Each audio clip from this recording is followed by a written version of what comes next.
LDBC and LDMMAC. This is Brian J. signing on to talk about Valentina Shevchenko and her resume.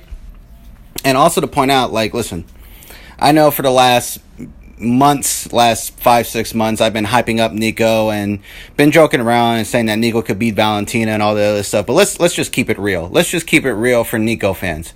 Look, I love Nicco Montano. She's a great ambassador for the sport. She's a great ambassador for her people. She's not always showing her cleavage or being half naked on Instagram or anything. She carries herself very well. She's just she seems to be a really decent person, a really good woman, and that's great and all. But the experience level is just way too wide. The skill level is just way too wide. Everything is just, Valentina Shevchenko has fought over 70 fights. If you include the 50-something Muay Thai fights she's had, and I think the 19 MMA fights she's had, and there are MMA fights that are not even on her Sherdog record. There are fights she's had that are not even on her record, so she's probably had 20-something fights.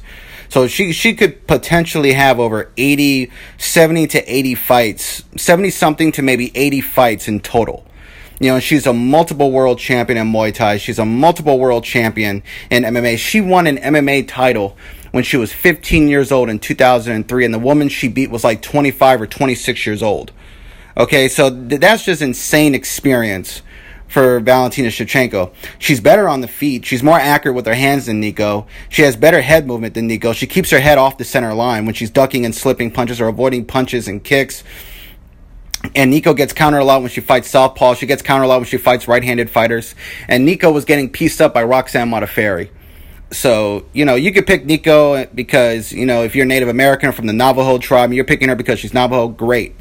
If you want to pick someone because you're from your culture, they're your countrymen, fine, good for you. But just be realistic and realize that this is a one-sided fight on paper. This is a complete mismatch on paper. And Valentina will most likely win the fight. Let's look at her record in MMA. She's had 15 wins and 3 losses. All right, let's look at this. Her last fight was against Priscilla Cachoeira, who really had more experience on a professional level than Nicco, and she got destroyed. She got submitted. There's Amanda Nunes, her rematch, which she lost by split decision, a fight that could have gone either way. I personally could give Valentina 3 rounds 2, 3, and 4, and maybe she won round 5, who knows. But I thought she won the fight the last time I saw the fight, but you could give it to Nunes. But Amanda Nunes is bigger than Nicco. She's probably better than Nicco. She's better than Nicco. She's better all around than Nicco. She hits harder than Nicco, and Valentina was able to give Amanda Nunes her toughest fight in years.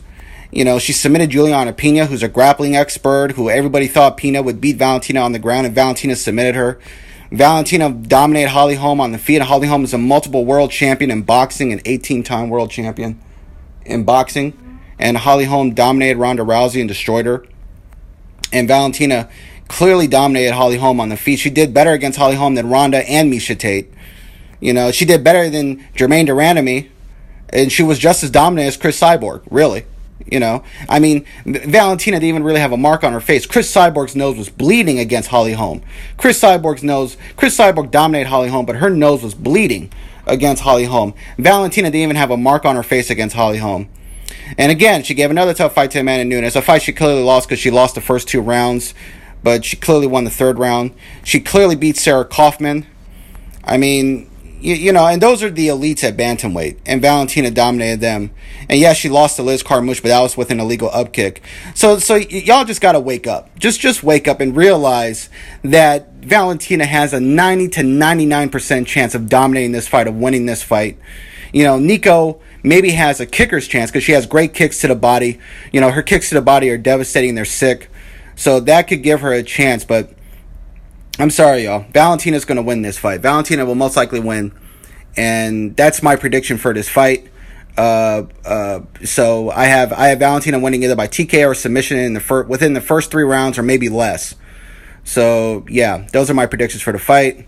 And this is Brian J signing off. And shout out to Coach Charles Harrison for keeping up with this fight, making videos about this fight. We need to keep talking about this fight until it happens. I haven't been making a lot of videos lately, but I'm going to be making more videos today, tomorrow, and Saturday, hopefully.